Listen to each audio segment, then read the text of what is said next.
me. What do you want to do tonight? Same thing we do every night, Pinky. Try to take over the world.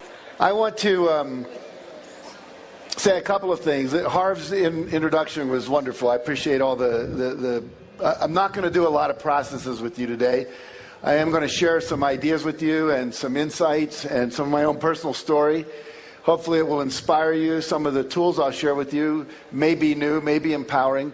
It's kind of like coming to a place where everyone's done 100,000 workshops already. But I think I can share some new ideas with you. I want to share a chicken soup story with you. There was a story that was sent in by Norman Cousins. And Norman was the editor of Saturday Review magazine, and he coined the term psychoneuroimmunology. Your psyche, your attitude affects your neurosystem, affects your immune system. We know the more positive you are, the more optimistic you are, the higher your attitude is in terms of positive expectation and joy, the less ill you get. And then if you do get ill, you get better quicker. And he sent in this story called The Wee Nurse. Can I see a show of hands? How many of you have been in the hospital overnight? Can I see a show of hands? Have you ever had a wee nurse? A wee nurse comes in the morning and says, "Did we sleep okay last night? We didn't eat all our breakfast today, did we?" And a favorite one that he hated was she'd come in and say, "We haven't had our bowel movement yet today, have we?" And this wee thing irritated him. And one day he decided he wanted to get back at her. So she came in and she had a little plastic cup. She said, "We need a urine sample." And he said, "Okay, if you'll leave the room, we'll make one." So she left and went out in the hall. And he looked over on his breakfast tray, and it was a glass of apple juice, which he had not yet drunk. He took the apple juice, poured it into the specimen cup, rang the little buzzer. She came back in. He handed it to her. She looked at it and said, "My, we're a little cloudy today, aren't we?" He said, "Here, give it back." And he grabbed it back from her, took the cap off, and then proceeded to drink the whole thing down and said, "Let me run it through again for you. I'll see if I can make it come out clearer this time." Now, I was over in Bangkok. How many of you have been to Bangkok, Thailand? How many of you have seen the Golden Buddha? It's one of the 3 tourist attractions. You always see the Jade Buddha, the Golden Buddha, and the reclining Buddha, and that kind of thing. And this Buddha is 10.5 feet tall of solid gold. The gold value alone is about $196 million. That doesn't even count the artistic and the historical value. And when my wife was taking that picture, I was over next to I'd say about 5 feet away, there was a big glass case. And in that case, there was a piece of clay about 1 foot wide, 2 feet tall, 2 feet thick. And it said that in 1953, they did not know there was such a thing as a Golden Buddha. They were moving this large clay Buddha from one side of Bangkok to the other to make room for a road that was coming through. And as they picked up the Buddha with the crane, because it was very heavy, a big crack went down through it. And as the crack went down through it, the head monk got scared and he lowered the Buddha down. And he said, "We better take a look at it and see if we've done any damage to it." And it started to rain, so they put a canvas over it to keep it dry. That night, the monk came out and he shined a flashlight in to see if it was staying dry, and something reflected back from inside the crack. He said, "Clay does not reflect light. There must be something else in there." And so the next morning, they chipped away in behind where they wouldn't see it if they made a mistake, and lo and behold, sure enough, was this Golden Buddha. And their best theory is that 300 years earlier, when the Burmese were attacking Thailand, the monks of this monastery covered up the Golden Buddha with clay to make it look worthless so they wouldn't steal it. They also think all the monks were killed in a massacre, and the secret died with the monks. And then they rediscovered it. The word discover means what? Take the cover off of. Discover something. It was always in there, but they took the cover off. I was having dinner with my wife that night, and she said, "Jack, that Buddha is like all the people in our seminars. They come in with this cover of clay of their negative beliefs, their self-doubt, their sense of guilt and shame, their beliefs that they're not enough, that they're not worthy, they don't deserve. And what we really do is we take the clay off so this golden essence can come and be there as who they are again, their true identity. It's not like we put anything in. It's just that we remove the things that are not there. I think Barbara talked a little about that earlier today. So as we go through this next hour and a half, think about and hold that metaphor, that image of the Buddha, and it could be the golden Christ, the golden Buddha, the Atman, the source, whatever you want to call it, but that's who you really are. And although we do a lot of things of giving you more information and tools and all of that, really if you were to stop doing the stuff that's negative, as Harv said, you've been defined. When you came in, you were just fine. And what we did was we layered on all that stuff. If we could just start to remove that and realize that everything you need is in you now. You have everything you need to do everything you want to do. It's just that we learn not to trust that. So we'll hold that as a metaphor. Now, you heard this morning, I was listening, I've got one of these great rooms right over here where I could sit in my room and listen to what was going on down here. And whoever was introducing in the morning said that you know about this combination lock idea. And I think you had, 10, 24/7? Yeah. And think about that model. I was eating dinner with a guy who's the Alabama State chess champion. We were talking about success. And he said, if you know the combination to the lock, it doesn't matter who you are. It doesn't matter if you're black or white, young or old, male or female, if your IQ is 150 or your IQ is 50. If you know the combination, the lock has to open. And what I've discovered in my work, and I've been doing this work for 30 years. I started with a man named W. Clement Stone, who was worth $600 million back in 1968. And he taught me everything he knew about success, and I've been applying it to my own life and teaching it to others. And then I've done hundreds and hundreds of workshops where I've been the student and gone to India and studied with masters and so on over the years. But there is a combination. There is a system. If you know the combination, you can unlock success. The problem is many of us are missing a few of the numbers. And so what I'd like to do today is just kind of remind us and maybe share some of the new things that you might have forgotten. Now, here's a man named J. Paul Getty. He was at once the richest man in America. And when they asked him what were the secrets of success, he said there are three. It's very simple. He said, get up early, work hard, and find oil. Not that complicated. So obviously it's a little more tricky than that. At Keller Williams, they have a formula or a system. It's a real estate sales company. And they said if you'll make 5 in-person sales calls and 10 over-the-phone calls every day, write 15 thank you notes to the 15 people you talk to, and view 5 new properties, that system always produces a high success rate in this company. So it's a system. It's a formula. Again, 5, 10, 15, 5. Again, this morning, 10, 24/7 that you've learned in Peak Potentials. So there are some formulas. Now, when I studied this, I came up with 64 universal principles that I've studied over the last 36 years. I don't expect to share all those with you today. Maybe we'll get through 9 if we're lucky. But this is a book I wrote called The Success Principles. It's now in 17 languages. You can see a couple of them up there. The one on the far left is in Russian. I was just speaking in Cannes last week in France to 6,500 women from Russia, the Ukraine, and Kazakhstan. I found out my name over there is Giek. Literally, we'd come out of the hotel and there'd be 500 women going, Giek, Giek, photo, Giek, autograph, Giek. And all of a sudden, I was really glad I'm not Brad Pitt because you couldn't move. But anyway, this book has really taken Russia by storm. And there was one man stood up and he said, you know, I bought 100 copies of your book and gave them to everyone in my village, and our village has totally changed. We've changed how we're governing ourselves. We've changed how we're doing business. So we know these principles work universally. They're not just American principles. And I'll also share a little bit of some of the new ideas that I have about the law of attraction that has to come out of the secret. There's some things I think that are missing in that movie, things we said but that got edited out that I think are useful to touch on. So that's where we'll be going today. Now, would you rather take the short route or the long route to success? Very good. Me too. Wouldn't it make sense to just go straight for the cheese and not get caught in the maze? So I've devoted my life to go further and faster with less effort. My next book is called Effortless Success. Alan Cohen, who talked to you yesterday, has a book. I just bought it in the airport, didn't even know it was out yesterday, read it halfway here to Denver yesterday before I came to Aspen, called Relax into Wealth. And so what we're all seeing now is it doesn't have to be as hard as most of us had made it. So we'll talk about how we can make it a little easier. Now, the promise I make, if you do the things I teach you, you can learn to double your income and double your time off and create more balance and fun in your life.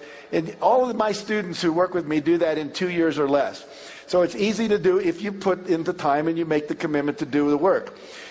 Now, in my own life, as Mark shared with you this morning, we've sold over 110 million copies of our books that are in 47 languages right now. And this is little Marky Hansen that came from Waukegan, Illinois, and little Jackie Canfield who grew up in West Virginia. And when I grew up in West Virginia, we were the 48th worst state in terms of education in the country, and that's when there wasn't Alaska and Hawaii as states, so we were the bottom. I had a dysfunctional family. My mother was an alcoholic. My father was a workaholic and somewhat abusive. She divorced him when I was 6. To save the kids from getting beat up. And so if I can do it, you can do it. I graduated from the half of the class in my college that made the top half possible. So just want you to understand, it's not about brain power, but it's about how you use your brain to do the work. Okay. Mark and I also have a Guinness Book of World Records. You probably know that. We have 7 books on the New York Times bestseller list on one day. And I share that with you not to impress you about me, but to impress upon you if a little kid from West Virginia who got a C in composition in college can go on and become a best-selling author, anybody in this area here can do anything as well. There's a check written to me for $1,130,328.35. Publisher wrote that was the first check he ever wrote for $1 million. He put a smiley face in his signature.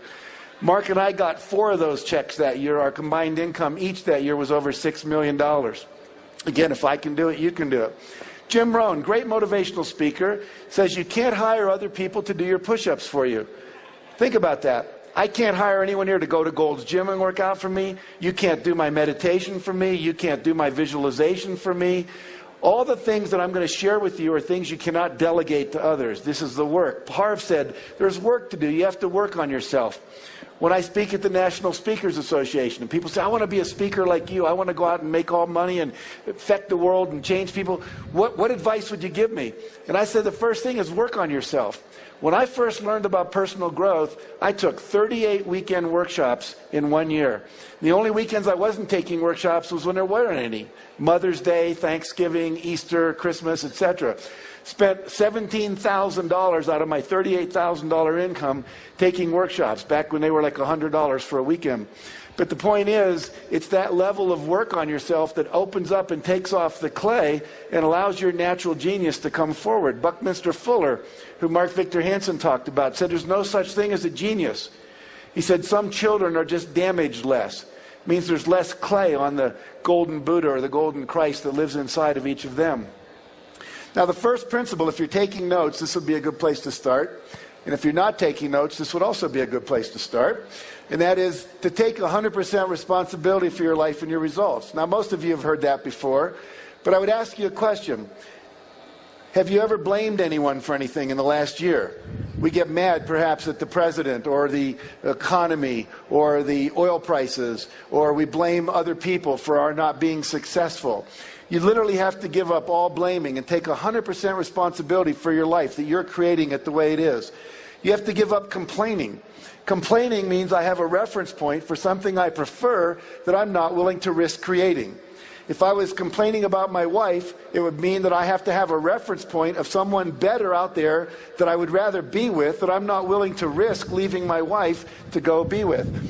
Or I'd have to risk working with my wife and sharing with her there were things I didn't like about her that I would want her to change, and that might create a conversation that might be a little bit uncomfortable. But without taking that risk, I can't create what I want. If all the women in the world tomorrow died except for my wife, and I came to work, would I be complaining about my wife? No, I'd be going, hey, there's only one woman, and guess what? I got her. You only complain when there's a possibility of something better.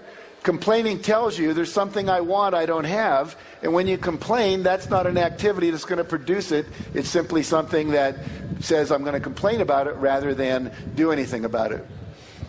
Give up all justifying for why you didn't achieve your results, all defending your positions that don't work, and all excuse making. Now, I met this kid named Matty Christensen when he was 11 years old. We were interviewing him for one of our chicken soup books.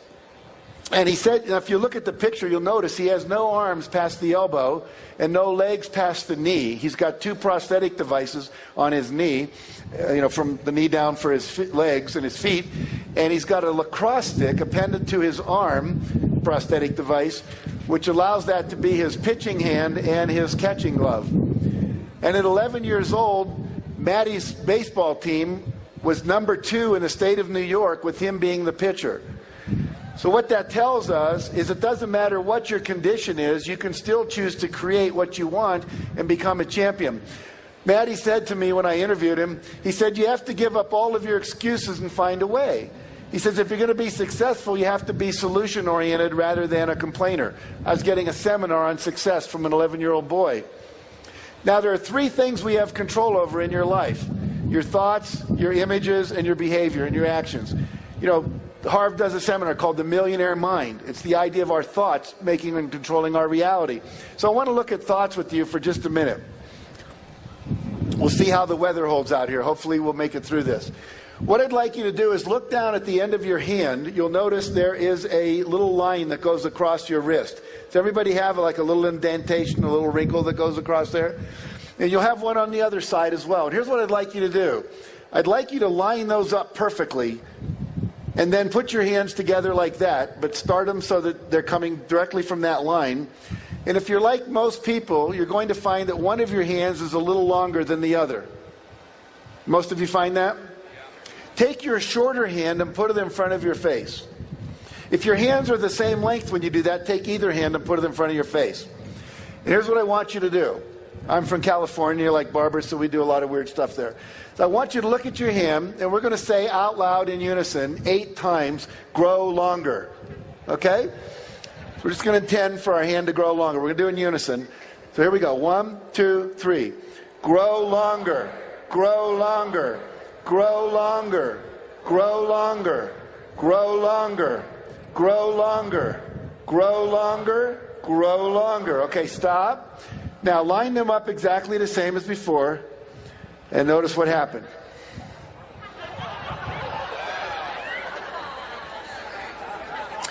How many of you found that it did get longer? Very good. So what this shows us is the power of our intention and the power of our minds over physical matter, starting with our body. And we see that we actually have that power over physical matter all throughout the universe. Now, the good news is we can do this. The bad news, in case there are any men thinking about this, is that so far the research has only been on the hands, okay? So I don't want you to waste a lot of time tonight with this. All right.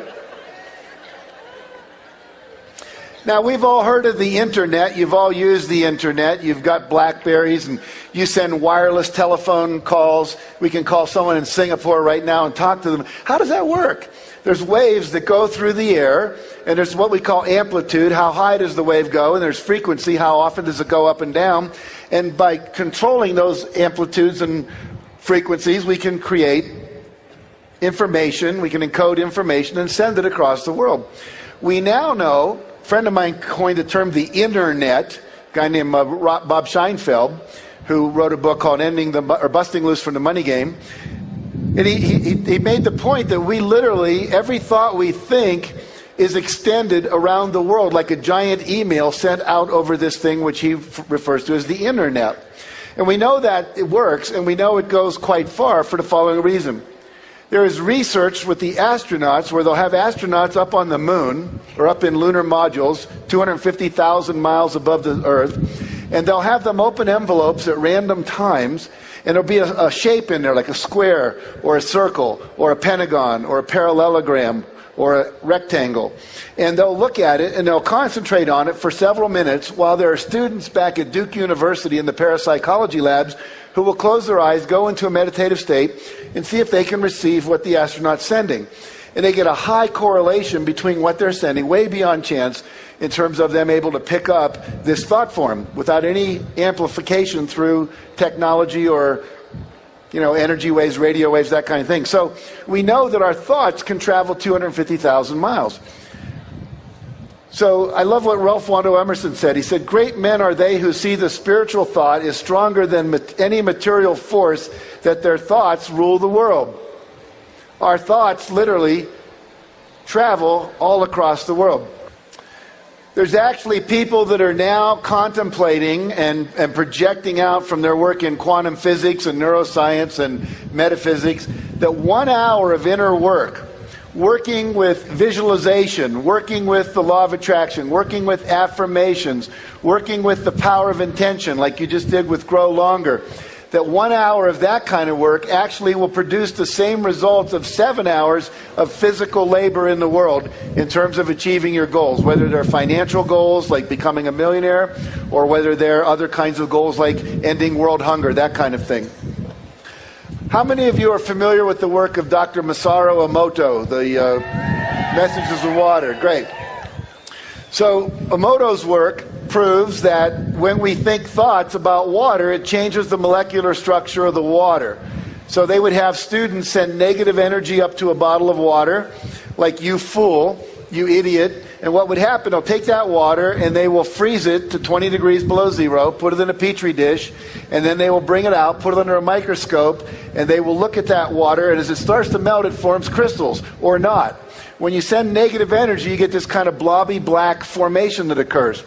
When you send love and gratitude or thank you, you get these beautiful crystals that look like snowflakes. And so we know that one kind of energy, which we call negative critical energy, creates one form, and positive energy creates another. Then he said, how far does this intention to the water extend? So they took 10,000 Japanese, and over a 2-hour period, they sent love to all the water in the world. This was a couple of summers ago in July. And they took water samples the day before and the day after, and look what happened. Here's water taken from Lake Biwa. It's the largest freshwater lake in Japan. The day before, this nondescript kind of energy. 2 days later, we see these beautiful crystals having been formed. Here's the St. Croix River up near Minnesota and Wisconsin. And we see the day before and we see the day after. The day after we get these crystals. Here's the Mississippi River. We're halfway around the world and our thoughts are still affecting the water.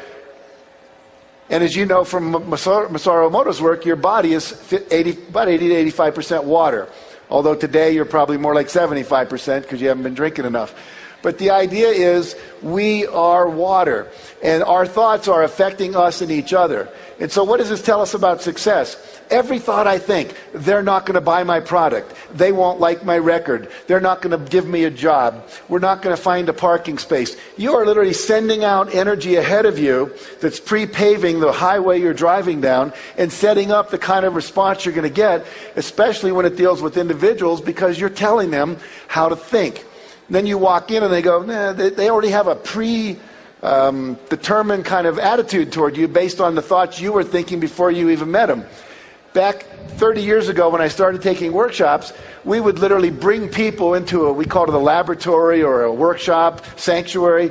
And the day before we were having a meeting, we'd bring them in through a people mover and we'd interview them. What is it you need to know about me in order to make a decision? What are your hot buttons? What are your fears?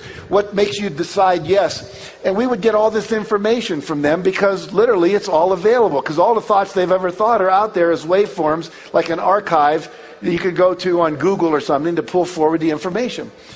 So it's critical that we learn the power of our mind and use it. And I know most of you know this, but it's important to really see how far this extends.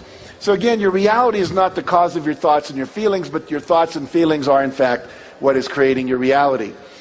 Now, every thought you send is a vibration. And I want to share a story with you. Mark and I decided one day that we were going to sell 1 million books in one day. No one had ever done that up until then. Since then, J.K. Rowling's done it with, I think, the 3rd Harry Potter book. Now, at that point, there was no model to go after, no one to say, how did you do it so we can model what you did. We simply had a vision and a goal. And we started holding this in our mind every day. We'd see a picture, New York Times headline, Canfield and Hansen sell 1 million books in one day. And we visualized it, we intended it, we put energy into it, we talked about it, we fantasized about it, we believed it was possible. About 35 days later, we're at this conference in New York. We're at this conference in New York where they have the American Booksellers Association convention. And I get on a bus after the convention to go back to the hotel. I sit down next to this woman, and she says, "You're Jack Canfield, aren't you?" And I said, "Yeah," thinking she knows who I am. I'm pretty cool. And then she said, it's your name tag. Kind of reduced my ego a little bit. And then she said, what are you and Mark up to? You're the Chicken Soup guys, right? And I said, yeah. I said, we just decided to sell 1 million books in one day.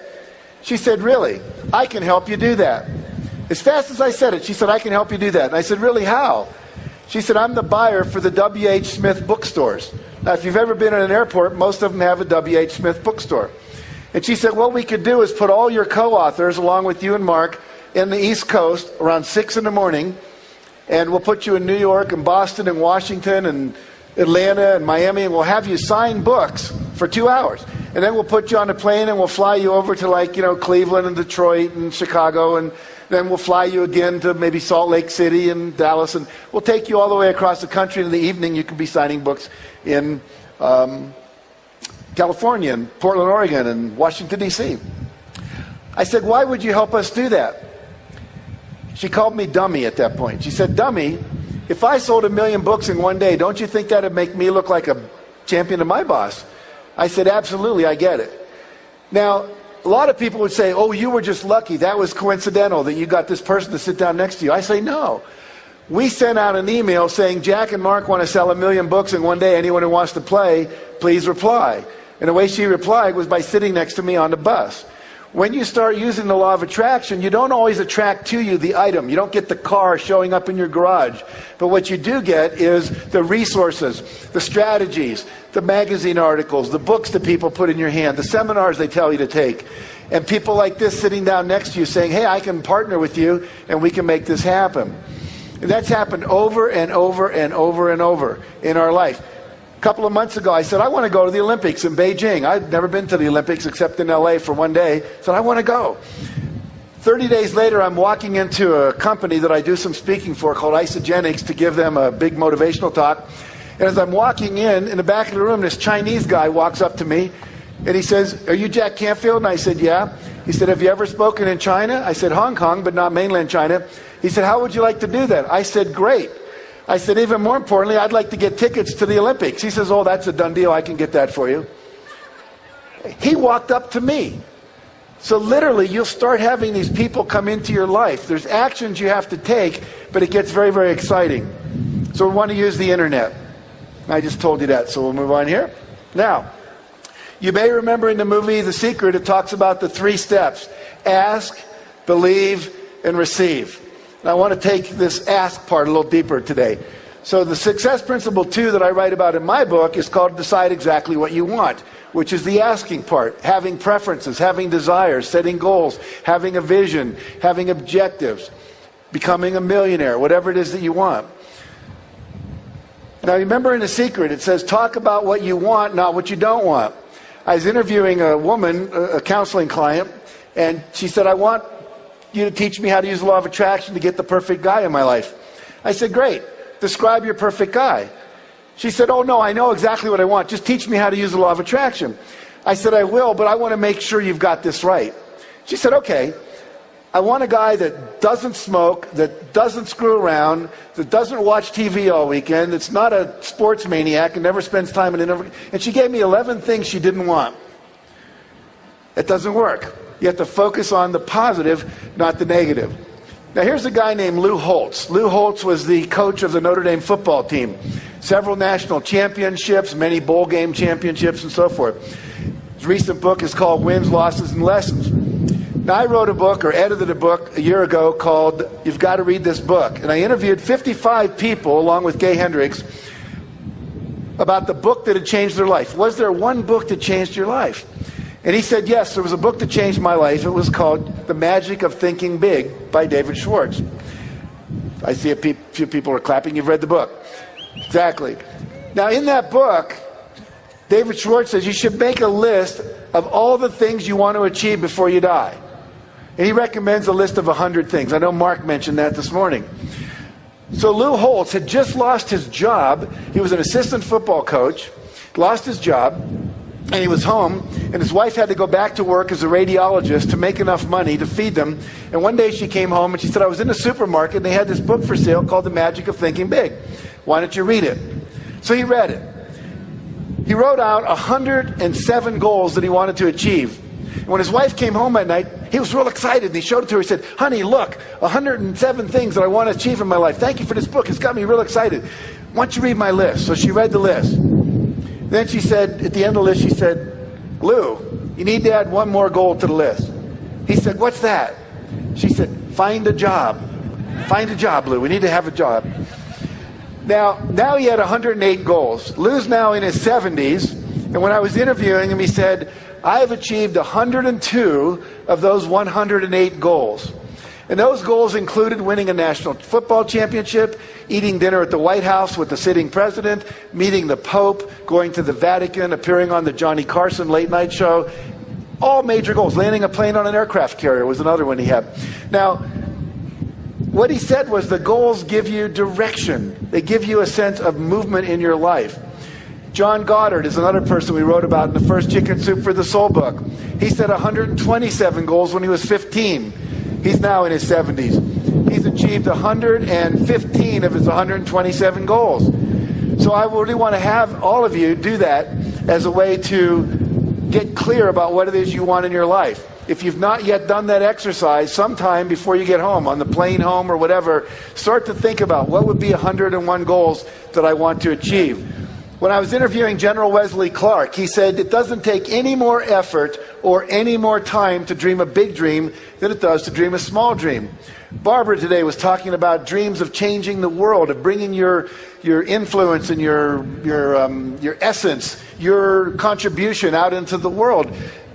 Big dreams. Mark talks about ending hunger and biofuel, and today we're doing the Live Earth, and we're talking about creating a sustainable planet that's ecologically feasible, that has social justice for all, and that has economic sustainability for everybody. Those are huge goals. Let your goals be as big as you want, but don't make them bigger than you want because you don't have to. In other words, trust what you want to do. Walt Disney said, if you can dream it, you can do it. You're not allowed to have a dream that you don't have the capacity to create, either through your own efforts or the efforts of gathering a team together. How many of you have a GPS system in your car? How many of you know what a GPS system is? Yeah, it's simple. You get in my car, I have a Lexus, I get in there and I punch in an address. I can punch in an address in Colorado and it will provide a map for me all the way from where I live in Santa Barbara to Colorado. I don't have to know the way. And the same is true for you. Once you set a goal, the how will show up. Too many of us are concerned. We won't set the big goal because we don't see how we can do it. We don't want to look like an idiot. We don't want to commit to something and be foolish and be disappointed one more time. You do not have to know how. You only have to know what it is you want. And if you're clear about that, then the how will show up. I love this metaphor. I know Harv used it in his seminars and I use it in mine too. It's that if you drive in the dark, and I put this into The Secret, you may remember, if you're driving in the dark, you only see the next 100 yards ahead of you. That's all you need to see. When Mark and I decided we wanted to write a book of stories, we didn't even know how to get an agent. We didn't know how to get a publisher. But later, we were about halfway through the book, we met an agent at a party. And we said, how do you get a book published? He said, I'll be your agent. Then we went to New York, and 24, 33 publishers, whatever it was, turned us down. And then we went, the agent gave us the book back and said, I can't sell it. You have to sell it. So we went to the Booksellers Association convention because someone said if you go there, every publisher, there were 4,000 publishers there, they all have booths. Most of them have their acquisition editors. So we went and did that. Finally, Health Communications decided to publish it. Now we didn't know how do you market it. So we asked 11 people, including Barbara DeAngelis, John Gray, who'll be speaking here. We asked Stephen Covey. We asked Ken Blanchard, who wrote The 1 Minute Manager. We asked Harold Bloomfield, who wrote the TM book on Transcendental Meditation. All had best-selling books. And they said, do this, do this, do this, do this, do this. We did 5 things a day that they told us for 14 months. We did not hit a bestseller list for 14 months. But once we hit that list, as Mark said this morning, we were number 1 on that list, in the New York Times list, for 3 years. And then when we brought out the second book, we didn't even think about that. Oh, second book. And then a third one and a fourth one. Now 125 books, something like that in print. And then some people came and said, hey, we'd like to license your brand. For what? Dog food. I said, are you kidding me? We're going to retire on dog food. Chicken soup for the pet lover's soul, cat food and dog food. So you never see the whole thing. But if you just start, Just start. I promise you, the how will show up all along the way. People will give you books. They'll say to go to seminars. You'll meet the right people at the right time. The other thing I want to talk about for just a minute, because this is, I think, a little bit of a different twist on the law of attraction as I've been talking to people, is we always talk about attracting into our life what we want. Attracting in the $1 million or the perfect spouse or the perfect home. But I want you to think about this as well. Everything that you find yourself attracted to is part of the universal guidance system telling you this is the way you're supposed to be moving. This is where your destiny lies. Barbara talked today about the idea that she gave up the TV thing. And that people were offering her TV shows. And she said, no, it doesn't feel right. It doesn't feel good. I don't get excited. I don't get turned on. There's no juice for me. And so you look at, you're attracted to certain people. Trust that. You're attracted to certain teachers, to certain seminars, to own certain kinds of things. I remember I was going to a workshop with my wife. It was a conference of humanistic psychologists. And my wife is very, very much into, how to say this, she's much more into people and relationships and pets. I mean, her happiest thing is shoveling horse poop out of our barn, out of our horses' stalls. Not my favorite thing, but she loves it. And doesn't care that much about money. And so I said, I'm going off to this money seminar. The guy was saying, you can triple your income in a year. I said, I want to learn how to do that. And she kind of got mad at me. She was judging me. I thought you were above that. Come on, everything. And so I go and I sit down next to this woman in a seminar, and it's about 10 minutes before it starts. And she says, what do you do? And I told her, asked her what she did. She's a veterinarian. And I said, really? What do you specialize in? Anything? She said, yeah, cat leukemia. I said, that's interesting. My cat has leukemia. My veterinarian told me it's not curable. She says, no, we've actually come up with a cure. I said, really? And as a result of that meeting, our cat got cured of feline leukemia. See, you never know. You never know. Whatever you're attracted to. See, because the universe, infinite intelligence, God, source, whatever you want to call it, your own unconscious, it can see farther than you. Like right now, you can see from wherever you are up here, but you can't see behind you. But God or source or infinite intelligence is way up here. It sees everything. It sees the traffic jam 20 miles down the road. And all of a sudden you get this intuitive impulse, gee, I think I'll take the mountain pass today. Oh, that's stupid. No, but if you take it, you'll avoid the accident or you'll avoid the traffic. You've got to learn to trust your inspirations. As soon as you set a goal, as soon as you have an intention and you believe in it, and you get rid of the self-doubt, and you have a positive expectancy, you fully expect it to happen, what happens is you're going to start getting little inspirations. You'll be sitting there typing a paper, and all of a sudden you'll get this inspiration to walk down the street and maybe take Mrs. Jones, who's a new widower, some cookies. And you'll think, well, why would I do that? I got a lot of work to get done here. But let's say you do it, and you walk down, you bring her some cookies, and you have some tea, and then she says, oh, and by the way, my son-in-law is here. Let me introduce you to him. And you go in and you meet the son-in-law, and you find out he's a Porsche dealer, and he's selling a used Porsche for just the amount of money that you can afford to get that Porsche you always wanted. That kind of stuff will show up over and over and over and over, but you got to trust the intuition. You have to act. I don't know if any of you have ever heard of a spiritual community in Scotland called Findhorn. Any of you heard of Findhorn? The guy who started Findhorn with his wife, Eileen Caddy, his name's Peter Caddy, tells a story of drinking tea with his wife and getting this, he just got this intuitive flash, he should go see his friend Bob. And he didn't act on it for an hour. It was an hour later he got up and he drove into London or wherever it was, and he got there and Bob had died 30 minutes earlier. And he said, I learned from that moment, when I get an inspiration or an intuitive flash, I need to act on it now, right this minute. How many of you have had an intuitive insight to do something, didn't do it, found out someone else did it, and made a whole lot of money doing the thing you thought about but didn't do? Any of you ever had an experience like that? Yeah, you've got to take action. As soon as you have the impulse, start acting on it. Now, 3 quick techniques to clarify what you want in life, how to ask clearly. One of them we just talked about, but I'm going to talk about a different one here for a minute. It's called the irritation list. My suggestion is you go back to your home, your house, your apartment, wherever you live, and you make a list of everything that isn't exactly the way you want it. anything that irritates you. There's never a stapler by the Xerox machine. The screen door never quite closes and the bugs come in. That picture always hangs at an angle. You put it straight and it hangs at an angle again. Or there's a crack in the wall. Or, the kitchen drawers are a total mess. Or you can't find stuff in the garage or the closet. These things don't fit. Those things don't work. Your kid's room's a mess all the time. There's a smell coming out of it. Whatever it might be. Write it down. And then make another half of the sheet of paper and write exactly the way you'd like it to be. Throw away the half of the paper about what you don't want, and then go and fix everything so you get exactly what you want. Take a day or two and schedule it. Clean up as many of those little things as you can. And people go, well, why should I do that? I want to be a millionaire. I'm focusing on world peace, and you want me to be worried about my sock drawer? And the answer is yes. Because when you don't get exactly what you want in the little areas of your life, what you do is you slip into a state called resignation. You start believing you can't have it the way you want it. You actually numb out your awareness to not see that thing anymore. Have any of you ever noticed if you have a little crack in the wall and you don't fix it within a month, you stop noticing it? And then a year later, someone says, you got a big crack in your wall. But you stopped noticing it. It just became part of the background.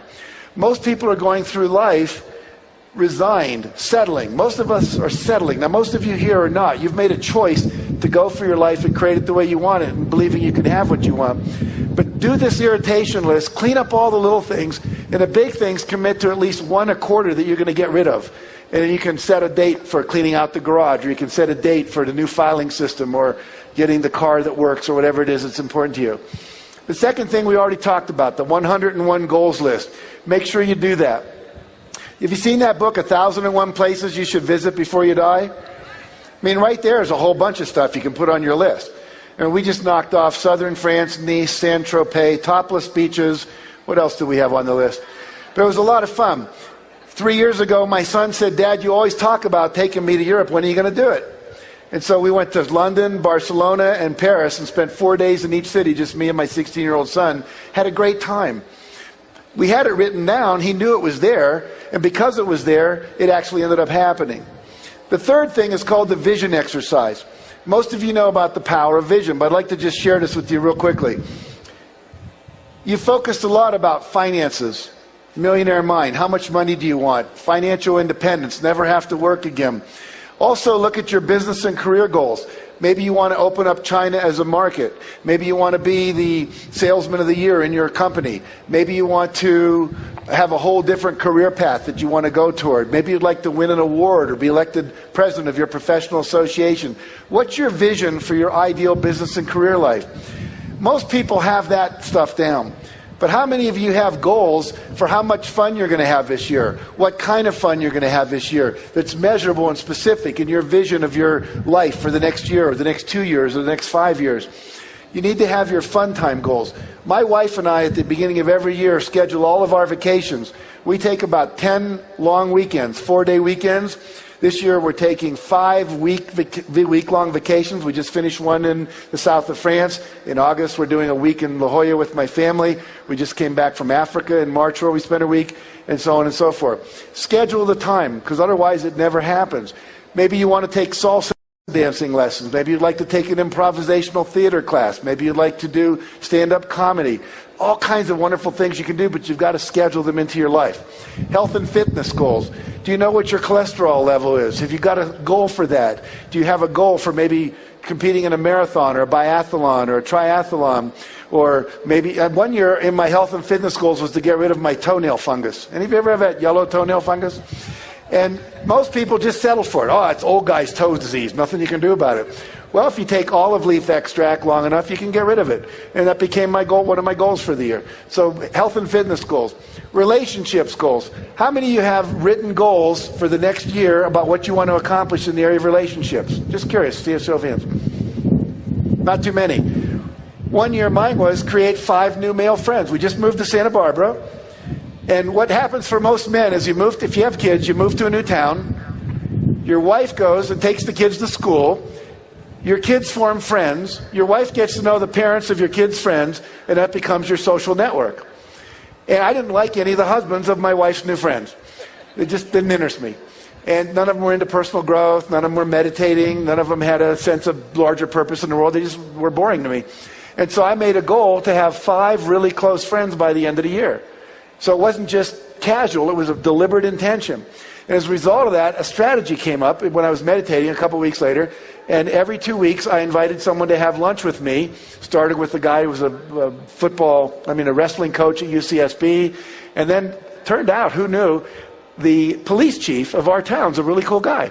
Someone mentioned that. I had lunch with him. Really ended up becoming very close friends. And so on and so forth. So now I have guys I play poker with, people we play bowls, which is a fun game, like, bocce ball kind of thing. I have other people that I meditate with, and we do personal growth things together, and so forth and so on. But it was a specific goal for the year in terms of relationships. And then the area of personal. Personal would be personal growth, emotional growth, things you want to do that grow you. It could be learning to play the piano. It could be learning French. We heard Art Linkletter speaking, I think, like 9 languages. So what are your goals in the personal area? And then finally, have a vision for your life in terms of contribution and legacy. I want to share a story about this part. There's a man named Kenneth Baring who used to be a co-owner of the Seattle Seahawks. He was worth about $500 million at the time. I don't know what his net worth is now. It's probably increased. And he said his life went through 4 stages. The first stage was called stuff. He said, I wasn't happy, and I figured if I had a lot of stuff, I'd be happy. So he got a lot of money, made a lot of money, bought a lot of stuff. He had a private plane, a private yacht. He had the big house. He had the fancy cars. He had everything he wanted. Art collections, great wine from around the world. And he said, I still wasn't happy. Well, I figured maybe I needed better stuff. So he said, the next stage of my life, I just bought a bigger plane, a bigger yacht, a better house, better wine, more expensive this. I still wasn't happy. And he said, well, maybe I was collecting the wrong stuff. And so I created the phase of my life called different stuff. And that's when he said, I bought the Seattle Seahawks. He said, maybe if I own a professional football team, that'd make me happy. He said, I still wasn't happy. And then he got a call from a friend who said, I'm going to go over to Bosnia, and we're going to take a plane full of wheelchairs, and all these kids that have either been born malformed or have lost their legs to landmines, we're going to give them wheelchairs, because wheelchairs give them mobility and freedom. And so he got in the plane with his friend, and they flew over to Bosnia, and he got off, and they were putting all these kids in wheelchairs. And he said, I picked up this first kid. He was about 11 years old, didn't weigh much. He was real thin. And I put him in a wheelchair. And I went to turn away to get another wheelchair, and the kid wouldn't let go of me. I turned back around. I looked down, and there was tears coming down his face. And he said, please don't go yet. And through an interpreter, he said, I just want to look at your face so I can memorize it. So when we meet again in heaven, I'll be able to thank you one more time. And he said, I started to cry uncontrollably. And he said, it was the first time in my life I felt pure joy. And as a result, Ken came back and he started the Wheelchair Foundation. They've given away over 400,000 wheelchairs to kids around the world. And he said, I've never been happier in my life. And now he's created a new foundation because one of the biggest problems in the world is lack of clean water. We have thousands and thousands of people with all kinds of diseases and cataracts, all because they don't have clean water.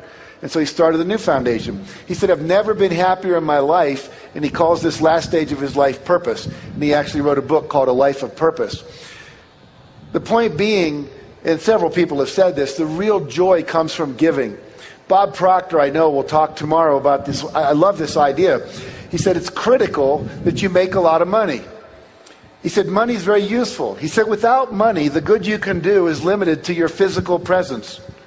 See, I can show up at a homeless shelter, and I can hold kids, and I can read stories, and I can brush people's hair, and I can do lots of stuff, but it's limited to my physical presence. But when you have money, as Mark does, and I do, and many of the speakers up here do, we give away millions of dollars. We planted over 1 million trees in Yosemite National Forest, figuring we certainly used up a lot making books. So we thought we ought to put a few back into the ground.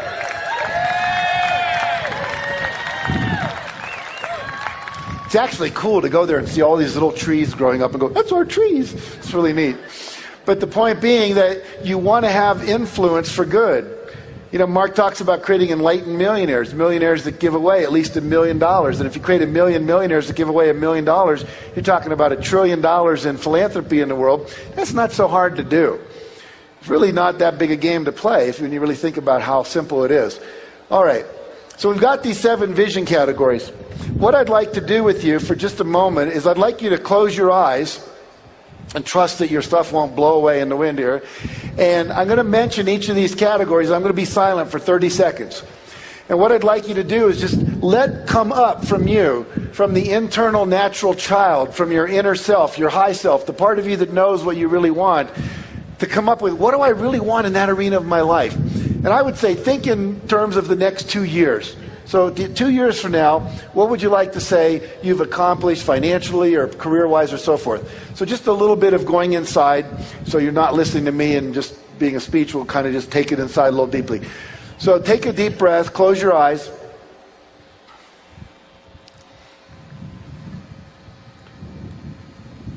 And take another deep breath and just let it all go. You can feel the wind on your face, a little bit of moisture. Remember, whatever it rains, it's cleansing, it's cleaning out the old, bringing in the new. In Hawaii, they say whenever it rains, it's auspicious. It's the God's way of blessing the event. So we're going to get a real blessing now. So think of the area of financial. What do you truly want in your deepest heart, financially for yourself, 2 years from now? What would you like to have accomplished? What's your vision for that? And then think about the area of business and career. What do you want to accomplish? What's your vision for what you will have been able to achieve 2 years from now?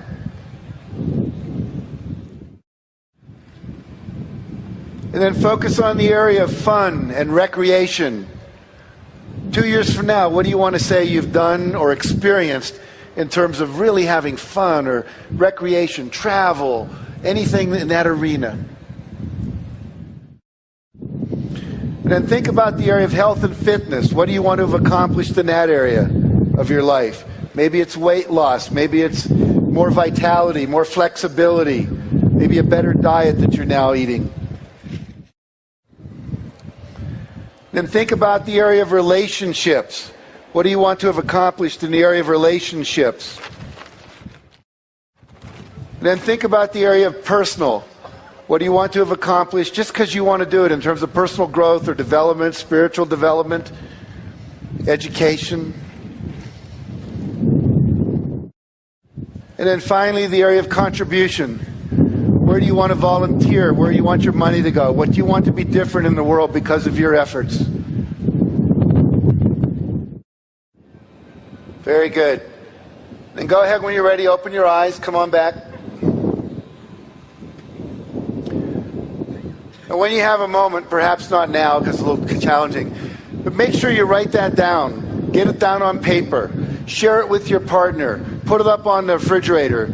Look at it every day. What I do is I have 3 goals in every one of those arenas. So I have 21 goals every year. And then I make a 8.5 by 11 sheet with a picture. I either get it from, Google Images, or I pull them out of magazines. I put them under a page protector, and I write a little affirmation over it with a specific measurable goal. Then each day I go through that, and I look at it, and I visualize it, and I feel the feelings I would feel if I already had it. And every year I achieve at least 18 of those 21 goals, and within 2 years, the ones I didn't get, the 3 that I didn't get, I have achieved. I could go back over my life. Everything I've ever wanted has come true. Everything. Now, I'm still working on bigger goals like transforming education, world peace, ending hunger, but those are all moving along quite nicely in terms of the measurements that we're doing in the world of those things. Now, the next step, obviously, and we won't do that here either, but you've got to set measurable goals. How much by when? Want to be wealthier? How much? Be specific. So I'd like to double my income because I will earn $350,000 by midnight, December 31st, 2008 at 5 p.m. Specific. I'd like to become a millionaire. I will have a net worth of $1 million by midnight, December 31st, 2009 at 5 p.m. Like to lose weight and get fit. Might be I will weigh 190 pounds and complete a 10K run by December 30th, 2007. I want to look at the law of attraction with you just a little bit. We know the law of attraction works like gravity, which is always. I just got asked the other day, we were filming a PBS special. It's going to be a pledge drive special. I was in Boston doing that yesterday. And one of the questions that got asked from the audience was, well, what about Darfur, and what about Katrina, and what about 9/11? I'm now coming to believe, and I didn't believe this 3 years ago, but as more I study law of attraction and hang out with the other people teaching it, I'm now beginning to believe that everything is attracted into our life, either by our behavior, by our thoughts, by our fears, by our fantasies, the things we talk about, the things we watch on TV, and we go, oh, I hope that never happens to me. Or we watch a movie like Blood Diamond and we see all this violence over diamonds and we get really upset about it. We actually create more of everything we have intense feelings about. So literally, I want you to act as if you're creating everything and become really, really, really, really disciplined about what you think, what you read, what you watch, what you talk about. I was with Mark Victor Hansen in New York about 3 months ago. We were getting some awards for books, some convention, and we went out to dinner afterwards about 10 o'clock, and we talked till about 2 in the morning. And literally, in that 4 hours, neither one of us said one negative thing about anything or anybody. Mark told me the projects he was working on, and I went, that's fabulous. How can I help you? You need to meet this person. I just met that person. You guys need to network. It was all about how do we do it? Where do we do it? What's happening? What's good? What's good news? Mark was saying, wow, we can educate a kid in Africa for $120 a year. We can send him to college in Africa. I didn't know it was that cheap. You could do that. We talked about microloans. We talked about educating. We talked about some research that shows the fastest way to end hunger in the world is to educate young girls in rural villages. Who knew the research? But it's there. So literally, we just yes. How do we do it?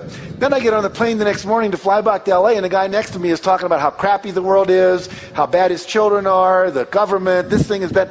Never occurred to us once to have a negative thought. It was all about what do we want? Let's make it happen. How can we help each other? You go. And so basically, that's what you want to be doing. Only focusing and talking about exactly what you want. When you talk about something's not working, all you're going to do is create more of it's not working. People come up to me and say, I've been doing the law of attraction for 3 months. I still don't have my car. It doesn't work. Well, what you're focusing on is it doesn't work. And you're going to get more of it doesn't work. What you want to focus on is where it is working. Hey, I wanted to get a place by the window at the restaurant, and I got it. You know, some people keep what they call a manifestation journal. At the end of every day, what did I manifest? Well, how's it working? And what we know is what we focus on, what? It expands. And so you want to focus on only that which is what you want. Okay. Whatever you think about, talk about, and fantasize about, or give your attention to, you're going to attract more of. So you really have to become deliberate and intentional. Now, 3 stages we talked about. Ask, believe, and receive. So I want to move into the next section here in a moment. We're going to talk about believing, and we're talking about creating a vibrational match for that which you want into your life. You must always be feeling good. Anytime you're feeling good, you attract more into your life to feel good about. When you're feeling bad, when you're upset, when you're pissed off, when you're resentful, when you're scared, when you're in doubt, you're actually pushing away all the things that are waiting to come into your life. Most of what you want is kind of sitting out there in the parking lot waiting to come in, but when you're talking about negativity and you're criticizing other people, it's pushing it away. And the faster you can get over that, the faster you'll manifest stuff into your life. So the more we can be in gratitude and abundance. Let's talk about gratitude for a minute. When you watched the movie The Secret, you saw about the gratitude rock that Lee Brower uses in his life.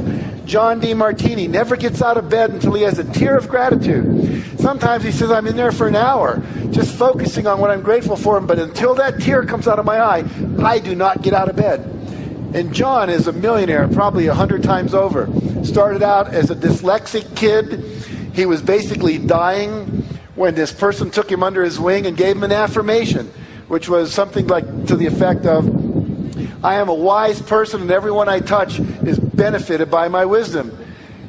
And now, John has read every book ever written by any Nobel laureate in any field in the last 10 years.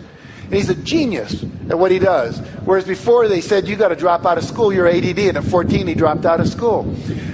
Gratitude. Rhonda Byrne, when she wrote the book The Secret, she said, I didn't start to write until I had so much gratitude in my heart that I would have a tear come down my face. She said, as soon as I was in that space, my fingers were just flying. In a book, she wrote that book in like 3 weeks. 3 weeks, wrote a book that sold over 3.75 million copies because she was in the space to receive. Because when you're in a space of gratitude, You're saying, I accept that which has been given to me. I appreciate it. And what that does, it opens up a space for more to flow in. The word grace, we say we're under grace, the grace of God. The word gracias in Spanish, gratitude. It's all from the same root word. The more gratitude we have, the more grace we receive that flows through us out into the universe in terms of our creativity and drawing to us that which we want. Abundance and generosity. You want to be always giving as much as you can. Barbara talked about that hugely today. Be in a state of joy. I now teach that at least 1 hour a day you need to take for yourself and do the things that you most love to do. Right now I'm learning to play the piano, so that's what my hour is about. For my wife, it's the horse poop and petting our dog and our cats and all of that stuff. She loves it. She just does. For someone else, it's listening to Bach or Beethoven or listening to Bono or whatever it might be. For someone else, it's painting or gardening. I was doing a seminar up in Canada, and I was actually on a TV show up in Canada, and this woman stood up in the audience, and she said, I have a question. I said, great, what is it? She said, I haven't been happy for 7 years. You're talking about joy. I haven't experienced joy for 7 years. I said, what happened 7 years ago? She said, my husband died. I said, really? I said, what did you used to do that brought you joy before your husband died? She said, well, I used to paint. I used to garden. I used to play the piano. And I said, have you done any of that in the last 7 years? She says, no. I said, well, here, go home, and tonight I want you to play the piano. Tomorrow I want you to go out and garden, and the next day I want you to buy some paints and paint something. Then I want you to write me a letter or give me a phone call, and I gave her my card. And about a week later I got a call, and she said, I can't tell you how happy I am. Happiness partly comes from doing things that make you happy. And for some reason, most of us spend our time doing the things we think we should do, and we don't go out and do the things that make us happy. So literally make a discipline of doing the things that bring you joy. It's like having a joy diet. And basically, if you can get into joy all the time, like Mother Teresa was, or the Dalai Lama is, or Mark Victor Hansen is 90% of the time, and I am 90% of the time, then things just start flowing into your life at a magical rate. Okay, forgiveness is another big piece. You must forgive, because anytime you're holding resentment, you're not in joy, you're not in love, you're not in inner peace. You have to let go and release. And there are all kinds of powerful processes. John Gray wrote a book about the total truth process. If you can feel it, you can heal it. There's a book on letting go on forgiveness by Jerry Jampolsky. I mean, there's many, many techniques out there. Find one and use it. The emotional freedom technique, the 5-minute phobia cure. There's a ton of technology that can, in like 5 minutes, you can get rid of a phobia. In 5 minutes, you can get rid of a negative belief, just tapping on certain meridian points. Things that we teach in our seminars, you can go into in greater depth. Be in a state of love. Always expect the positive. Always expect the positive. I basically gave Mark a little feedback. I mean, I think everything he said this morning, but once he said, oh, I don't think Al Gore will ever get 2.5 million people to watch that TV show. I said, Mark, that's a negative thought. Expect the positive. If you don't expect it, it won't happen. So you want to always be in that state of expecting that it's going to show up. Expecting it. I mean, how many of you would call Domino's Pizza, order your pizza, and then call them back and go, are you guys really going to bring it over? You sure? You're not kidding me? Yeah, you really do that. Okay. You know, if you did that 3 or 4 times, they'd put your number on caller ID and they wouldn't take your call anymore. And yet we do that with the universe all the time. I'd like a Porsche. Oh, but I can't afford it. I'd like a Porsche, but, whatever. Now, probably more today we should say, I'd like a Prius instead of a Porsche, right? We're all learning. Some of the things we've been trained to want aren't really the best things for us. We have to learn some new stuff around that. All right, I'm going to skip over that slide. Here, I love this quote from Tiger Woods. He says, one of the things my dad kept instilling me was the joy of the game. He made it fun for me. A lot of times I see a lot of kids, they don't enjoy being out there. It's a shame. You're supposed to enjoy the game. I say the same thing about life. You're supposed to enjoy the game. One of the things I try to instill in my clinics is, yes, go out there and give it all you have, but more importantly, enjoy what you're doing. If you're not loving it, all the teachers say, do what you love, the money will follow. Follow your passion, follow your heart. I don't know if Alan Cohen said this when he talked to you, but it was one of the things I learned in his book. Did he mention this concept of hell yes or hell no? Yeah, that's a great idea. If it's not a hell yes instantly, it's called screw it. If you got to be going like, well, maybe, maybe not. Let me I'll make a list. These are the pros. These are the cons. If you didn't get an instant, yeah. I mean, when Lynn Twist, who started the Hunger Project, and I met her about a year ago, said, we bring people over to our chateau every summer, 16 people for a week. I just went. And she said, would you like to come this year as our guest? And it was like, yeah, I want to come. It was like, well, let me talk to my wife, see if we can schedule it. As soon as you're doing that, it's like, it's not good. So you got to be following the excitement, following the juice. Mother Teresa once I asked my counselor for advice about my vocation. I asked, how can I know if God is calling me and for what is he calling me? He answered, you'll know by your happiness. If you're happy, this will be the proof of your vocation. I think it was Thomas Edison said, when your vocation becomes your vacation, then the rest of your life is a blessing. So you want to be doing the thing that you would do, that you get paid for, doing the thing you love to do. In my seminars, I'll have people make a list, 20 things you love to do. When I first did that exercise, I wrote, I love to hang out with really cool people. I love to hang out with intellectuals who are thinking cutting-edge thoughts. I love to open my mail. I love to listen to music. Anyway, I went down my list. Then the seminar leader said, think of 5 ways you could make money doing that. I thought, how can I make money hanging out with really cool people? Well, one of the things I just did 2 years ago, I created something called the Transformational Leadership Council. We have 100 members of people like John Gray, who will be speaking to you tomorrow, and Gay Hendricks, who wrote all the books on relationships. And we get together twice a year for 4 days. And as a result of that, we have now co-ventured all kinds of cool things that have basically doubled my income in the last 2 years. And I'm hanging out with cool people. I'm making money doing the things I thought used to be what you got to do when you weren't working. So you want to keep following that passion. Now, law of attraction says believe. You got to believe it's possible.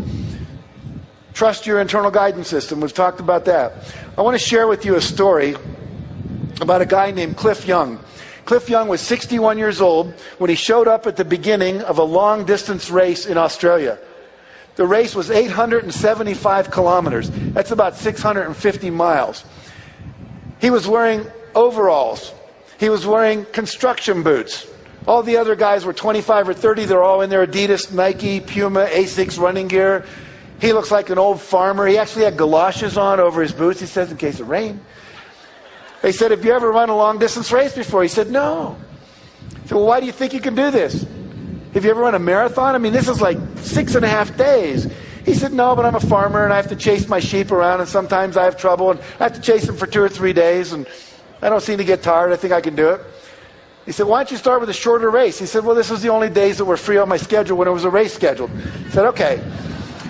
So all the racers, the gun goes off, and they all take off, and they're really running fast. And Cliff's running like this. They called it the Cliff Young Shuffle. Now, Cliff had an advantage nobody knew about. Cliff had never talked to a coach. He'd never talked to an elite distance runner. He'd never read Runner's World magazine. He never read a book on long distance running. He didn't know that when you do a long distance race, you run for 18 hours, sleep for 6. Run for 18, sleep for 6. Run for 18, sleep for 6. So he was running so slow, when he got up to the part where everyone was gone to bed, they were all asleep. No one told him to stop and go to bed. So he just kept running on by. He ran nonstop for 5.5 days and broke the record by 12 hours.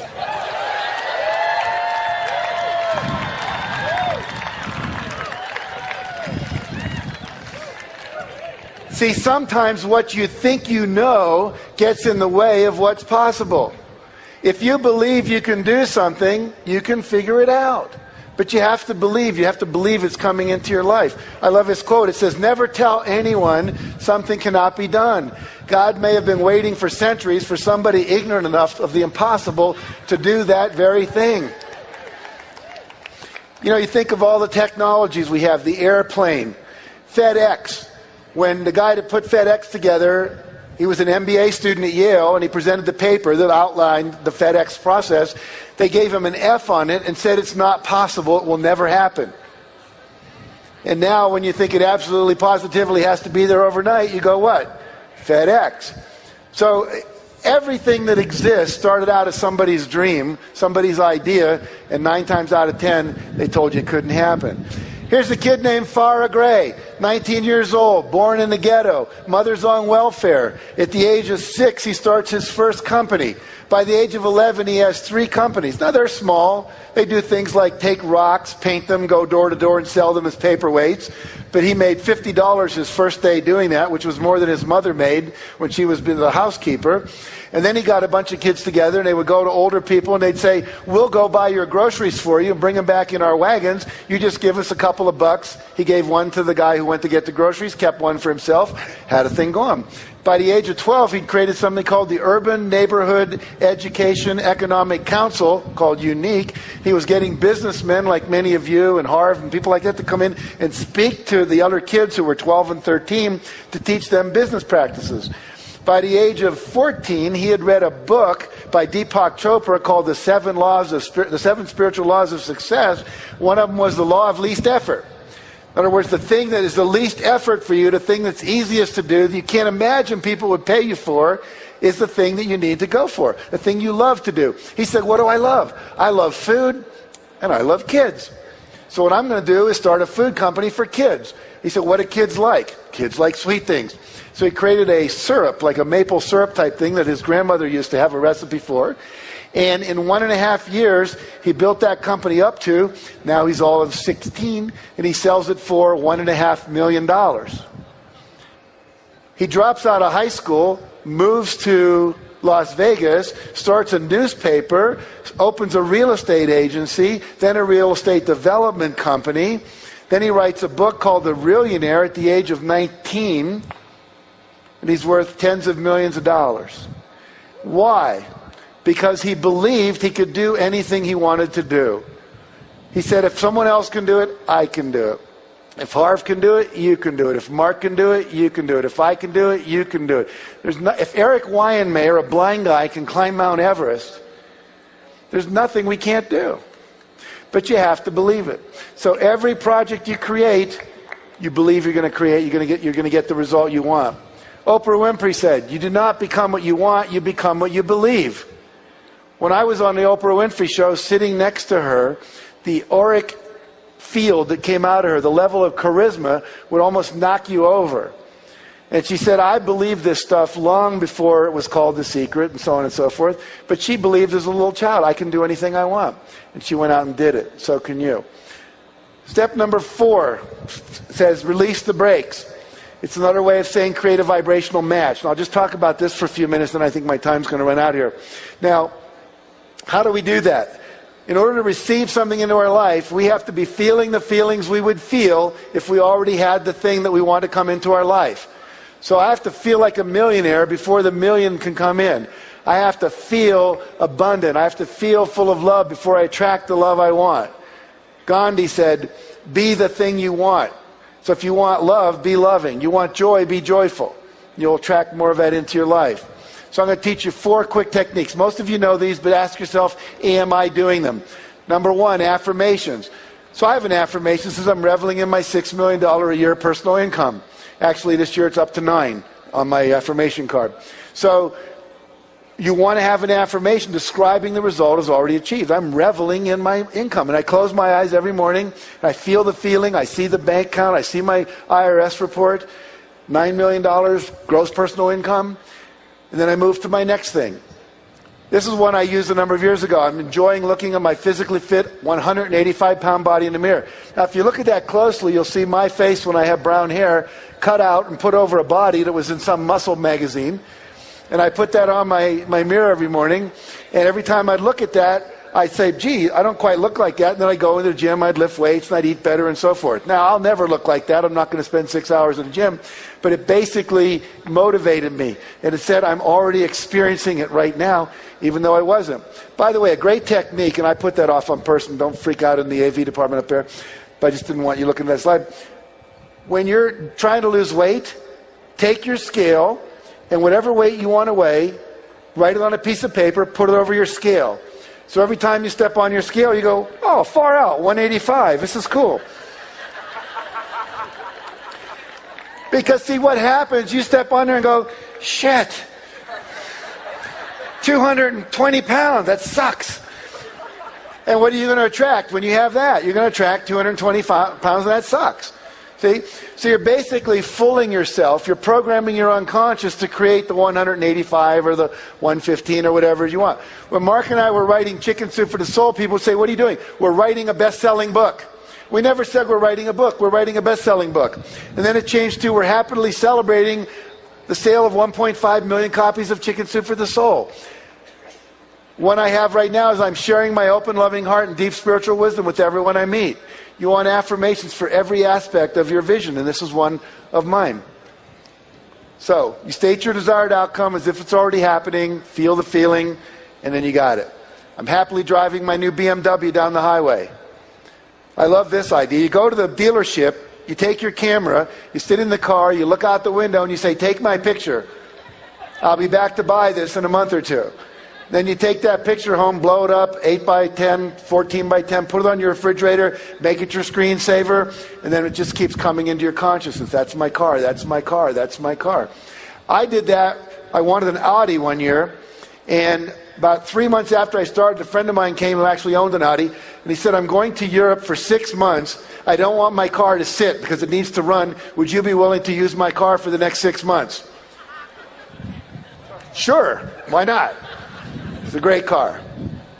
I didn't have to pay for it. Go down to the dealership, sit in the car, put your hands on the wheel, feel the feelings, get used to it. If you want to stay in world-class hotels like the Four Seasons, go to the Four Seasons. If you can't afford a room there, just sit in the lobby and have a drink. Go to the bar, have one drink. Sit in the lobby, watch the rich people come by and say, someday that's me, or now that's me, because it is you. You're sitting in the lobby of the Ritz-Carlton, whatever it might be. Get used to the feeling. Go to the houses. When they have open houses for houses that cost $10 million, go. My wife used to say, why go? We can't afford it. I say, yes, we will be able to. And now I live in a $6.5 million estate. So the point is, you want to get used to the feeling. You don't want to feel uncomfortable. Have you ever been to Rodeo Drive and gone into some of the stores where men's shirts start at like $450? The suits are like $2,000 and up. And you walk in and you go, I don't belong in here. It's almost like they're going to ask you for your Platinum American Express card and you won't have one and they're going to throw you out like you're a homeless person. The truth is, go in there, try on the shirts, try on the suits. Before we could afford it, we went into Armani. My wife tried on these suits. She looked incredible. I went, honey, that's you. And she said, I know. And now we can afford them. We couldn't afford them back then. But now we can. So get into the feeling of it. All right, create vision board. How many of you have a vision board or a wish book? Okay. Here's one, a friend of mine, Rick Kinman's got all this stuff on it. Here's this. I love this one. Someone just sent me this. This was a woman who was single. She wanted to be married, and she wanted to get married in Greece. And you see the pictures she had on her vision board. And then she sends me this. 6 months after she made the vision board, she met a guy, he proposed, they got married, and they did it in Greece. Came out of the blue. Mark wrote a book called Out of the Blue. It will come out of the blue. Here's some of the things on my vision board. And there's a picture of Oprah, and I was on her show, millions of dollars. I'm working on that body on the left-hand side. And more flexibility, getting more sleep. I want to go to the Taj Mahal in India and do some more meditation. Picture of my wife and I enjoying my mortgage paid in full and so forth and so on. And then I ran across this really cool thing on YouTube. You might want to write this down. There's a guy named Malcolm Cohan, C-O-H-A-N. And he has a thing called Think It's So. You just go to YouTube and type in Think It's So. And what he's done now, he's created a proprietary software package where you can take your pictures from Google and all these places and you put them into this package. And then what it does, it becomes a screensaver that pops up on your screen and works like a PowerPoint presentation that just keeps rotating by. So Think It's So, Malcolm Cohan, C-O-H-A-N. He's an Australian. And once I learned that, what I did, these are just some of the pictures that are in my screensaver now. This one says, I'm feeling exhilarated talking to audiences of 5,000 people or more. I've talked to audiences of 5,000 people or more 10 times in the last 3 months, including 17,500 screaming women at Arbonne. Amazing. A lot of fun. I'm enjoying celebrating total sales of 5 million copies of the Success Principles book and DVD. We are celebrating having sold more than 1 billion copies of Chicken Soup for the Soul books, and we had a person mock up Time magazine cover for us. I'm thrilled to be working with people in positions of power to create a better world.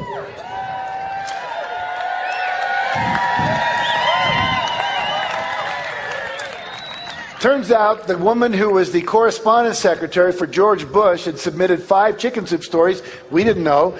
And she comes and says, I'm about to quit and go do another thing. You want to have dinner at the or lunch at the White House? So we went, and one of the things we got to do was go into the press room where Tony Snow stands up there and goes, yes, question, question. I got to take that picture. I'm sitting up with Mark at 2 o'clock this afternoon, and he says he was with Gene Houston in Greece. Gene Houston is one of the major advisors to Hillary Clinton, and Gene Houston said, we want you and Jack to work with the Democratic Party to help advise them for this new administration to bring more of this consciousness.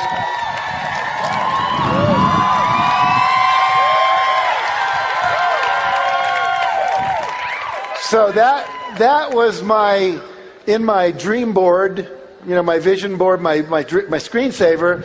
I put that in 3 months ago, and now we're getting an invitation to play. I'm enjoying playing golf on 12 world-class golf courses around the world. We just played in southern France on one of them, joyously receiving 26 relaxing massages in 2007, and so on. Third thing, visualization every single day. Now let me tell you a principle here that's critical. It's called the 30-day principle. Research was done at NASA. They had astronauts wear concave lens goggles for 30 days. Concave lens goggles make your world appear upside down. Imagine 24 hours a day for 30 days, everything's upside down. You're trying to negotiate the stairs, your soup, which looks up there, you got to reach down here to eat it. They did this to see if they would become nauseous, if they would lose their ability to focus, if they would become hostile. How would they relate to being in outer space when there was no gravity? That was basically the experiment. What they found that they didn't expect to find was that 25 to 30 days into it, every one of the astronauts, their brain flipped the image right side up again. Even though the image was coming in upside down, their brain flipped it right side up. What the neuroscientists tell us is it takes 25 to 30 days to create a new neural pathway in your brain. It takes 25 to 30 days to lock in a new belief system. It takes 25 to 30 days to lock in a new habit pattern. It takes 25 to 30 days to have your visualization and affirmation start to change the whole way your brain perceives the world. See, your perception is part of what's controlling your reality. Right now, you're not aware of what you're feeling in your right foot, but as soon as I say right foot, you're aware of it. But as soon as I say left hand, that's where your awareness goes. So the reality is all these things were streaming into your brain, but your reticular system was filtering out everything probably but what I was saying. But as soon as I say right foot, it changes. So as soon as you start visualizing, and you do that for 30 days, the reticular system in your brain says, start letting in everything that will help us become a millionaire, or solve world hunger, or work with the president, or whatever it might be. So you want to be visualizing for 30 days in a row without fail, whatever it is you want. Because they did an experiment where on day 15, they had half the astronauts take their glasses off, put them on back on day 16, took another 25 to 30 days before the phenomenon occurred again. So you must do 25 to 30 days. Does that make sense? That's one reason most people's affirmations don't work. It's one reason a lot of the seminars they take don't work, because they don't take the tools and do them every day for 30 days. It's like that 10, 24/7 idea. The repetition over and over locks it into the unconscious and also opens up the perceptual field for you, and also programs universal consciousness out there in the world. Okay, this is one of the most powerful tools that Mark and I have discovered. It's called Act As If. You all know you start acting like a millionaire before you're a millionaire. Here's a cool technique. It's called the Come As You'll Be Party. Have any of you done a Come As You'll Be Party? Okay, here's what you do. Mark and I went to a party. We belong to an organization we helped create called The Inside Edge. Had 100 cutting-edge people, like Barbara DeAngelis was a member, Tony Robbins was a member, and so forth. And they had a party on the Queen Mary. And what we did was we got there, and they have paparazzi taking all our pictures, and big red carpet, and we had to act as if it were 5 years in the future, and we had achieved every one of our goals. And for 3 hours, everyone had to pretend it was 5 years later. People were walking around with books they'd written. People were walking around, their cell phone would ring, and they'd say things like, oh, that's good. Yeah, buy 5,000 shares. Yeah, no, sell those. Yeah, 10,000 of those. Oh, good. Call you back later. They were trading all these great stocks. I was doing this party with one of my seminars recently, and this kid, 26, was walking around with his cell phone going, Jennifer, I told you don't call me here. No. And then the phone would ring in. Jennifer, leave me alone. No, I know I was the best lover you ever had. I know, honey. I know I was the most sensitive person. Oh, I know you love me. I'm sorry, I just have to move on. Finally, by the end of the evening, he takes one more call. He goes, J-Lo, leave me alone. I'm sick of it. You know? And people were showing us pictures of the boats they owned and the Argentinian ranches they'd bought and the camps they'd set up for homeless children and on and on and on. Now, if you do that for 2 or 3 hours and just stay in that space, that's the most powerful act as if we've ever figured out how to make happen. Go home. If you buy my book, I think it's chapter 11. It's called Act As If. There's a whole section on how to create a Come As You'll Be party. There's an invitation in there you can mock up and send out to people. But really do that. It's one of the most powerful things you can ever do. Now, let me move this toward closure here. I just want to talk about one last thing. Let me find it for you real quick here. One of the principles that we work with is if you want to learn, you've got to stay motivated with the masters. You know, Harv talked about the masters. And so principle number 8 in my system is stay motivated with the masters. And there's a lot of ways to do that. You come to sessions like this. You take the Peak Performance, ultimate seminar package, whatever. You keep being exposed to masterful ideas and masterful people. Shared that cartoon with you. Here's a guy named Jeff Arch. How many of you know who Jeff Arch is? See, most of you have never heard of Jeff Arch, but you will know him in a second. Jeff Arch, one day, was sitting there and he was miserable. His life sucked. And he said, I'm watching these infomercials on TV and I'm seeing all these people talk about the money they make. And I've always thought that was BS. Didn't work.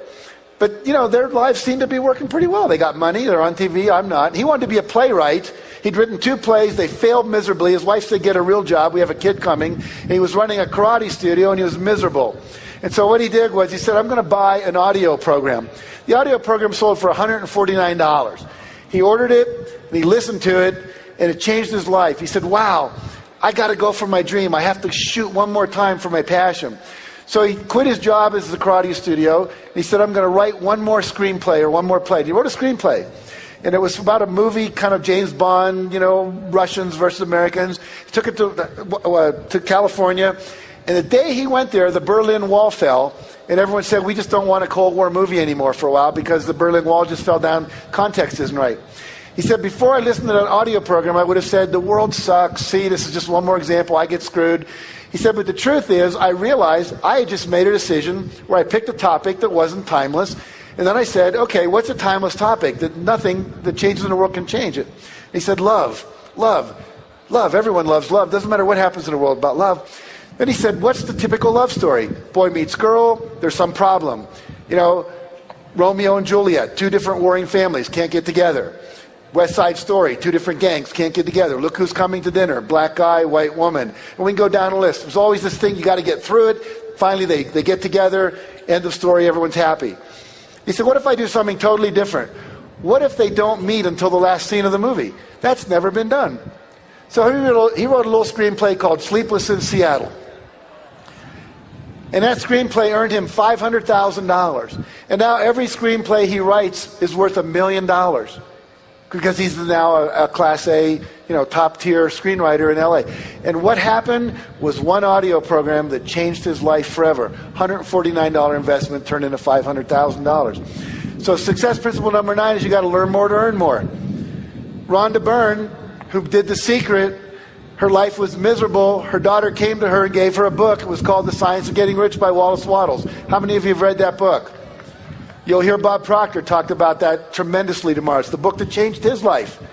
It's a book that later I read after Think and Grow Rich and other books that changed my life. She reads this book. She gets so excited about it. She says, why doesn't everyone know this? She goes out and she bought 300 books over the course of about 4 months. She read 300 books on law of attraction, science of success. Her investment was probably close to $1,000. Maybe more, a couple thousand, $3,000. Now she goes and she makes a movie called The Secret, and what happens is that movie costs $3 million to make. They've sold over 3 million copies.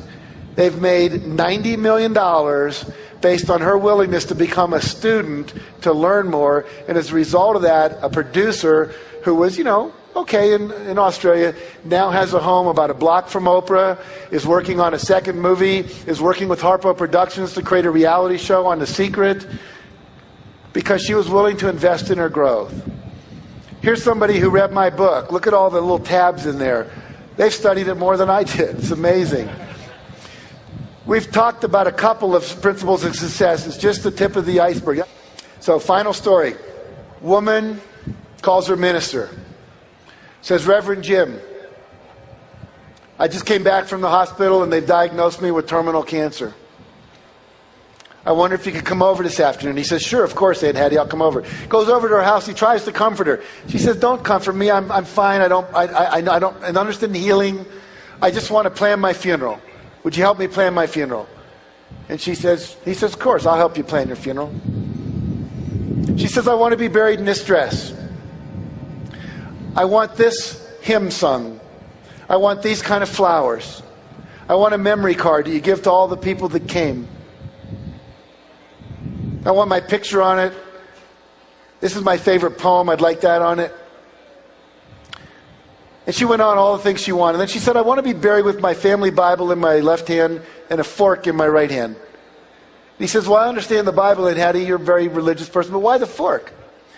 He says, whenever we have a church social and they're coming by to collect the plates after we've had a dinner down in the basement of the church, whenever there's going to be a really great dessert, something like apple pie or cherry pie or peach cobbler or chocolate cake, they always say, keep your fork. And whenever they say, keep your fork, I know we're going to have a really great dessert. So they're going to come by my casket and they're going to look in. And they're going to go, Reverend Jim, I understand the Bible. Aunt Hattie was very religious, but why the fork? Just look him in the eye and say, Aunt Hattie knew the best was still yet to come.